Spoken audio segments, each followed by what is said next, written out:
हर चीज की अच्छाइयां भी होती हैं, बुराइयां भी। एक चीज ना इसमें मिसिंग है, कॉस्ट कटिंग कहीं ना कहीं इधर तो है। तो एक बार ना थोड़ा ये जरूर सोचना भाई अगर आप स्लाविया लोगे। Hello everyone, welcome back to another video. I hope सब कुछ बढ़िया चल रहा हो आप सबकी जिंदगी में। आज आपके सामने खड़ी भाई बहुत ही ज्यादा स्पेशल कार। ये ना टॉप वेरिएंट नहीं है स्लाविया का, बट स्टिल इसमें आता है 1.5 वाला इंजन, जो कि one of the best in segment रहता ही है। जैसे आपको पता है भाई, वरना जब लॉन्च हुई थी 1 साल से ज्यादा हो चुके हैं, उन्होंने अपना टर्बो इंजन ना 1.5 वो SX और SX ऑप्शनल दोनों में लॉन्च करा था। एंड उसके कुछ टाइम बाद स्कोडा ने भी भाई अपना जो 1.5 वाला इंजन है ना, वैसे फॉक्सवैगन ने भी अपने जो लोअर वेरिएंट्स है ना उनमें लॉन्च कर दिया था, जो कि बहुत ही बढ़िया बात है। क्योंकि भाई अगर आप स्लाविया, कुशाक, वर्टस, टाइगून ले रहे हो तो 1.5 इंजन का जो मजा है ना वो अलग ही है। तो इस कार में आपको मिल जाता है 1.5 इंजन। अब आप कहेंगे भाई इतना स्पेशल क्या है यार, एक बार ना आप ये चलाना, जब आपको समझ आएगा भाई इतना स्पेशल क्या है। ये देख रहे हो 4 सिलेंडर इंजन मिलता है। एक बार ना इनका 1.0 वाला देखना, उसका भी मतलब इंजन भी देखना, एक बार ये वाली इंजन भी देखना। भाई साहब ये लाजवाब लगता है, देखने में इतना प्यारा लगता है और चलाने में तो अलग ही लेवल का मजा आ जाता है। 1500 सीसी का 4 सिलेंडर इंजन आपको मिलता है, जो आपको प्रोवाइड करता है around 150 bhp with 250 Nm of torque. और माइलेज भी ना इसकी बढ़िया रहती है, क्योंकि ना इसमें एक टेक्नोलॉजी आ जाती है जिसमें आपके 2 सिलेंडर डीएक्टिवेट हो जाते हैं जब उन्हें लगता है कि भाई अभी हमारी जरूरत नहीं है। तो इस वजह से हाईवे पे भाई 20-20 से भी ज्यादा की माइलेज दे देती है। वो ये चलाने पे डिपेंड करता है। बाकी तो ना जो एम्बिशन वेरिएंट है ये आपको ऑन रोड हरियाणा की मैं बात करूं तो अराउंड 17 लाख तक का पड़ जाता है। तो देखते हैं 17 लाख में आपको क्या क्या स्कोडा प्रोवाइड कर रही है। नो डाउट इंजन तो इन्होंने बेस्ट इन सेगमेंट प्रोवाइड की है, बट उसके सिवा जो फिट एंड फिनिश है, फील है, फीचर्स है, वो क्या क्या है। फ्रंट लुक की बात करें ना, वही स्कोडा की टिपिकल आपको ग्रिल मिल जाती है, ग्लॉस ब्लैक ट्रीटमेंट, इधर आपको क्रोम ट्रीटमेंट मिल जाता है, स्कोडा का आपको लोगो मिल जाता है। एंड ये देखो हेडलाइट यूनिट। अपर वेरिएंट्स में ना आपको ऑल LED सेटअप मिलता है प्रोजेक्टर बेस, बट इसमें आपको रिफ्लेक्टर बेस मिलता है। ये लो बीम, ये हाई बीम, ये आपके इंडिकेटर्स, बट ये DRLs आपको मिल जाती है।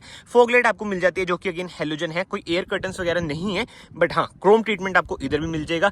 एंड कोई स्किड प्लेट वगैरह ऐसा आपको नहीं देखने को मिलती है। बट ग्राउंड क्लियरेंस की बात करें भाई, again best in segment around 178 mm की ना इसमें आपको ग्राउंड क्लियरेंस मिल जाती है, जो कि बहुत ही बढ़िया बात है। कहीं पे भी आप इसे ले जाओ, कोई दिक्कत वाली बातचीत आती नहीं है। एंड साइड में आ जाते हैं, टायर साइज की बात करें, इसमें आपको मिल जाते हैं 205/55 R16 का tyre size with alloy wheels. जी हाँ, कोई डायमंड कट अलॉय व्हील्स नहीं है। अपर वेरिएंट्स में ना आपको डायमंड कट अलॉय व्हील्स मिल जाते हैं, बट इसमें आपको नॉर्मल अलॉय व्हील्स मिलेंगे। एंड फ्रंट में आपको डिस्क ब्रेक मिल जाती है, रियर में कोई डिस्क ब्रेक आपको नहीं मिलती है। एक तो यार इन्हें 1.5 में ना स्पेसिफिकली डिस्क ब्रेक ना चारों देनी चाहिए, जैसे वरना में मिलती है। बट ठीक है, इनकी ब्रेकिंग वरना से बढ़िया ही रहती है। खासकर जो ABS वगैरह है ना, वरना का बहुत ही खराब काम करता है। मतलब कि जैसे बजरी बुजरी पे आप ब्रेक मारोगे ना, तब आपको ना मेजर ब्रेकिंग में फर्क पता चलता है। बट हाँ, इधर आपको स्कोडा की बैजिंग मिल जाएगी। एंड ORVMs की बात करें, ऐसा कुछ है ORVMs, इधर आपको इंडिकेटर मिल जाएगा। एंड साइड प्रोफाइल की बात करें ना, इधर कोई क्रोम ट्रीटमेंट नहीं है बिडिंग वगैरह पे, बट जो डोर हैंडल्स है इसमें आपको क्रोम ट्रीटमेंट मिल जाता है। रिक्वेस्ट सेंसर भी आपको मिल जाता है, यानी कि कीलेस एंट्री इसमें आपको मिल जाती है। अभी अंदर जाएंगे उसके बाद हम तब करेंगे। बाकी इधर से आप इसमें डालेंगे फ्यूल, अराउंड 45 लीटर्स की ना इसकी फ्यूल टैंक कैपेसिटी है। कुशाक में आपको 50 लीटर की मिल जाती है।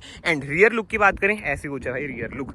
भाई साहब जो रोड प्रेजेंस है ना, कुशाक की भाई इतनी बेकार रोड प्रेजेंस मुझे पर्सनली लगती है ना, बट वेयर स्लाविया होगी, वर्टस होगी, क्या रोड प्रेजेंस है। मतलब कि सेडान में तो ना इन्होंने बहुत ही अच्छा काम कर रखा है। जर्मन्स की बात करें, बट जो इनकी सो कॉल्ड SUVs है उनमें भाई बेड़ा कर गया। रोड प्रेजेंस की बात करूँ तो इंजन वगैरह सब कुछ सेम है, सारी पार्ट शेयरिंग ही है। बाकी तो हाँ, स्कोडा की बैजिंग आपको इधर देखने को मिल जाती है, स्लाविया की बैजिंग। और ये देख लो भाई मेन चीज 1.5 TSI जो एग्जॉस्ट है ना, वो भी आपका ड्यूल है। ये देखो नीचे आपको दिख रहा होगा, नहीं तो 1.0 में ना आपको सिंगल एग्जॉस्ट मिलता है, इसमें आपको 2 टिप मिल जाती है। बाकी नीचे आपको रिफ्लेक्टर्स भी मिल जाएंगे, 1 2 3 रिवर्स पार्किंग सेंसर मिल जाते हैं, रिवर्स कैमरा मिल जाता है, जो कि बहुत ही बेकार है भाई। इतनी बेकार क्वालिटी है ना इसकी, मतलब पूरी कार में ना रिवर्स कैमरा क्वालिटी भाई बहुत ही बेकार है। बाकी तो ये ऐसा कुछ है। इसका boot space around 5 to 1 litres का ना बूट स्पेस है, बहुत ही बढ़िया। वरना तो थोड़ा ज्यादा आ जाता है, बट एक टाइम पे इसका बेस्ट इन सेगमेंट था।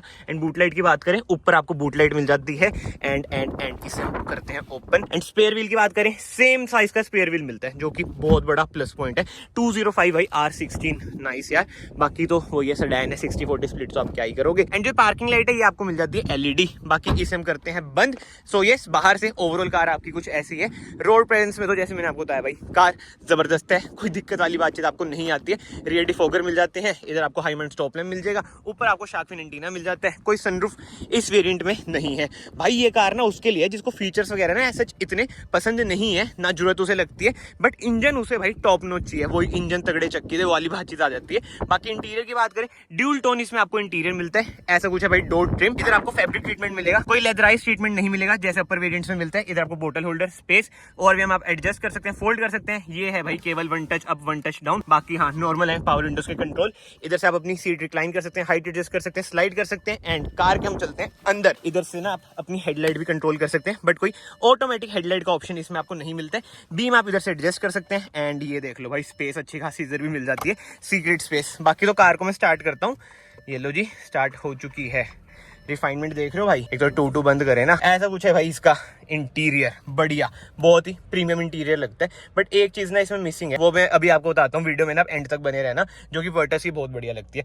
बट हाँ सबसे पहले स्टीयरिंग व्हील की बात करें, स्टीयरिंग व्हील इसका बहुत बढ़िया लगता है मुझे पर्सनली। लेदराइज स्टीयरिंग व्हील मिल जाता है, टिल्ट है और टेलीस्कोपिक भी है। एंड इधर से आप अपनी इंफोटेनमेंट स्क्रीन कंट्रोल करेंगे, इधर से आप अपनी MID कंट्रोल करेंगे। डिफरेंट ये आपको इन्फॉर्मेशन बता देती है। छोटी सी MID है। अपर वेरिएंट में ना, मतलब कि टॉप वेरिएंट में ना आपको इंस्ट्रूमेंट क्लस्टर 100% डिजिटल मिल जाता है। इसमें आपको एनालॉग ही मिलेगा, जो कि इतना बुरा नहीं लगता। बट हाँ पर्सनली मुझे तो भाई डिजिटल ज्यादा अच्छा लगता है। इधर आपको मिल जाता है वाइपर कंट्रोल, इधर आपको इंडिकेटर और हाँ क्रूज कंट्रोल भी मिल जाता है। बाकी तो अब आ जाते हैं इंफोटेनमेंट स्क्रीन पे, यानी कि सेंटर कंसोल में आ जाते हैं। सबसे पहले ऑटोमेटिक AC आपको मिल जाएगा। AC वेंट्स ऐसे हैं वर्टस से बहुत ही ज्यादा प्रीमियम लगते हैं। क्रोम ट्रीटमेंट आपको मिल जाता है, ग्लॉस ब्लैक ट्रीटमेंट आपको मिल जाता है इधर भी। और ये ट्रीटमेंट देख लो, मल्टी कलर जो ट्रीटमेंट है ना डैशबोर्ड का, बहुत ही बढ़िया है। सारा है तो देखो हार्ड प्लास्टिक ही, बट जो बढ़िया नहीं है इस कार में, वर्टस भाई 100 गुना आगे निकल जाती है जिस चीज में, ये इंफोटेनमेंट स्क्रीन भाई सेकंड टॉप वेरिएंट में वर्टस के में पूरी बड़ी 10 इंच वाली इंफोटेनमेंट स्क्रीन आती है। बट इसमें देख लो यार इंफोटेनमेंट स्क्रीन उन्होंने कैसे दे रखी है, ये बटन्स वगैरह UI वगैरह। पर्सनली देखो मुझे तो बढ़िया नहीं लगता, बहुतों के पसंद भी आता है, वो ये पर्सनल ओपिनियन है, बहुत ही सब्जेक्टिव चीज है। बट हाँ कॉस्ट कटिंग कहीं ना कहीं इधर तो है। इनका बहाना होता है कि भाई चिप की शॉर्टेज है, बीच में तो इन्होंने टॉप वेरिएंट में भी यही वाली स्क्रीन दे दी थी। बट यार Volkswagen पे क्यों नहीं है चिप की शॉर्टेज? वो देख लो सेकंड टॉप वेरिएंट हो या फिर टॉप वेरिएंट हो, वही वाली स्क्रीन देते हैं बड़ी सी, वो बढ़िया लगती है। तो एक बार ना थोड़ा ये जरूर सोचना भाई, अगर आप स्लाविया लोगे और ये वाला वेरिएंट लोगे कि स्क्रीन अगर आपको मैटर नहीं करती है तो ठीक है। जैसे मैंने आपको फीचर्स वगैरह अगर आपको मैटर नहीं करते हैं, बस इंजन मैटर करते हैं, तो भाई बेस्ट है ये कार। क्योंकि देख रहे हो मैनुअल 6 स्पीड मैनुअल, वैसे 7 स्पीड DSG में भी अवेलेबल है। बट ये भाई बिल्कुल ही मैं आप लोगों के लिए ना, मतलब कि जो कार एंथुसियास्ट है ना, जिन्होंने भगानी है, उनकी कार लाया हूँ मैं आज। ये देख लो भाई 6 स्पीड मैनुअल। बाकी तो reverse camera quality no word, ज्यादा कुछ बोलना मैं चाहूंगा नहीं, बहुत ही बेकार है भाई रिवर्स कैमरा क्वालिटी। बाकी इधर आपको स्पेस मिल जाती है, 2 C टाइप सॉकेट मिल जाते हैं, lock unlock auto on off का इधर आपको बटन मिल जाएगा। इधर आपको 2 कप होल्डर मिल जाएंगे, स्पेस मिल जाएगी, 12 वोल्ट का सॉकेट, मैनुअल हैंड ब्रेक। इधर आपको सेंटर आर्मरेस्ट मिल जाती है जो कि नॉन एडजस्टेबल है, बट हाँ ओपन हो जाती है ऐसे। ऐसी कुछ है इसकी स्पेस। की बात करें ऐसी कुछ है की लॉक अनलॉक फ्लिप की आपको मिल जाती है। बाकी हाँ इंजन स्टार्ट स्टॉप बटन आपको इधर मिल जाता है, बहुत ही अलग पोजिशनिंग कर रखी है, ज्यादातर इधर होता है या फिर इधर होता है, बट इसका है भाई इधर की साइड। एंड इसी के साथ साथ ग्लव बॉक्स की बात करें, ऐसा कुछ है glove box, cool glove box इसमें आपको मिल जाता है। IR में इसमें आपको भाई मैनुअल ही मिलेगा। कैबिन लाइट इसमें आपको LED मिल जाती है। इधर आपको मिरर मिल जाएगा, इधर आपको टिकट होल्डर मिल जाएगा एंड इधर भी आपको टिकट होल्डर मिल जाता है। बाकी सेफ्टी फीचर्स की बात करें, 2 एयर बैग हैं केवल। एज स्टैंडर्ड 6 एयर बैग कर दो यार, बट नहीं जी। ये देख लो भाई पिलर पे कोई बैजिंग वगैरह नहीं है, तो हाँ ठीक है जो है वो यही है। बाकी तो ABS with EBD ESC hill hold assist वगैरह सब कुछ इसमें एज स्टैंडर्ड आपको मिल जाता है। बट रियर से देखे ना कार, रियर में भाई स्पेस वगैरह बढ़िया है, बट जो रिक्लाइन है ना पर्सनली मुझे बढ़िया नहीं लगता है। बट जो बढ़िया लगता है, तीनों के तीनों इसमें आपको एडजस्टेबल हेडरेस्ट मिल जाते हैं with centre armrest and 2 cup holder. ये देख लो।